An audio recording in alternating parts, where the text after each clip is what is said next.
Well, hello there, carbonated fluff beverages. Riv here, and today we're going to be talking about a little bit of controversy that erupted over a convention bringing in a non-furry performer, and also whether furry performers typically get compensated for their work.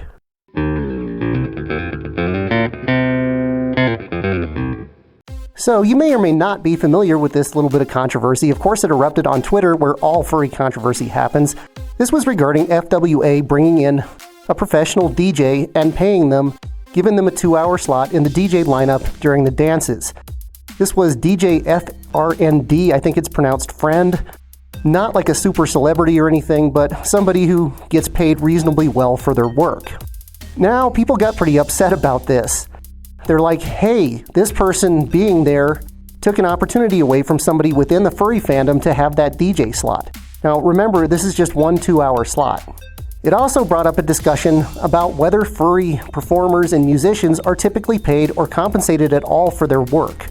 So let's break this one down. Let's talk about the DJ being brought in, a DJ who is not a furry. Did the convention have bad intent in doing this? Absolutely not. I think the programming director was probably like, hey, we can bring in this semi-well-known DJ for one slot. People will think that's really cool. They'll be excited to see him. I really don't think that they expected any controversy to erupt over that, but it did. I think if anything, they had good intentions trying to bring in somebody who was somewhat known and thinking people would be excited to see them, and they probably put on an epic set. So let's ask the question, did this person actually prevent somebody from within the fandom from getting that DJ slot? Well, the answer is probably. I did a little research, and Furry Weekend Atlanta did indeed accept applications for DJ slots. This tells me most likely there are fewer slots than applicants. So yes, DJ Friend going into this 2-hour slot probably prevented somebody from within the fandom from having that slot. Is that necessarily a bad thing though? Should we be eliminating everyone from outside the fandom from our conventions? I honestly don't think we should. I think if they have something special to offer, there's nothing wrong with having, one or two people here and there who aren't furries performing or at the dealer's den in conventions. Now, I don't think we should be bringing in people from outside the fandom for the majority of the performers, for the majority of tables at the dealer's den. I think we should focus on our own community first and foremost, but there's nothing wrong with having people here and there at the dealer's den or performers who offer something special, even if they're not from within the furry community. What do you think about it? Now, the second part to this is probably the bigger deal.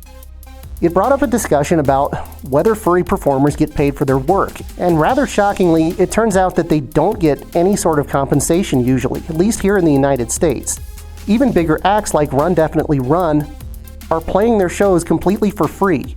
They're transporting their gear from other states sometimes. They're rehearsing for months. They don't even get a comped hotel room or anything like that. This was kind of shocking to me.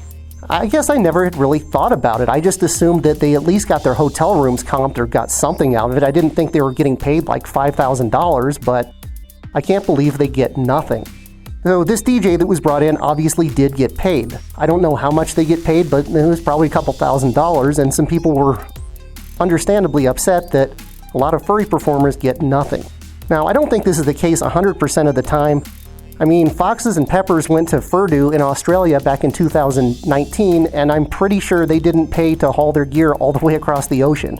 They probably had their plane tickets and whatever fees associated with hauling their instruments and stuff paid for by the convention.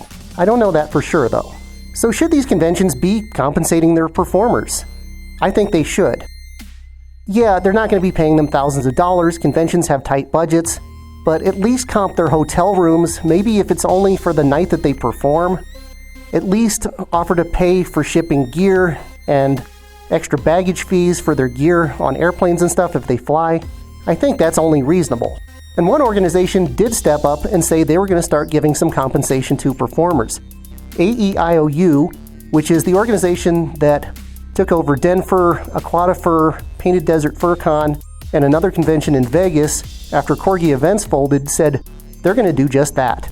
They're going to start comping hotel rooms and giving some other compensation to furry performers, and I think that's awesome. Good for them, and I hope other conventions learn from their example and start doing the same thing. Our performers deserve to get some type of compensation. I mean, if I rehearsed for months learning songs and doing whatever and was actually good enough at singing to get a gig at a furry con, I would at least hope my hotel room would be comped, or I don't know, give me a 6-pack of beer or something.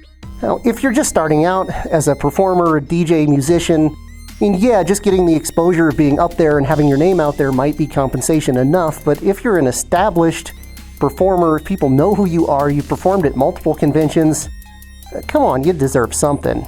So let me know in the comments what you think about this. Should people be getting paid for performing at furry conventions, and how should they get paid or compensated? Thank you as always to our super awesome patrons. If you want to be super awesome as well, there's a link down below to our Patreon and also some merch. Thanks everybody for watching, and thank you all for 5,000 subscribers. We finally hit 5,000. It's been a long 4.5 years, making an average of 3 videos a month, but we got there. Wow.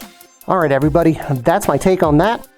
Stay fuzzy and stay safe, and we'll see you next time. Bye-bye.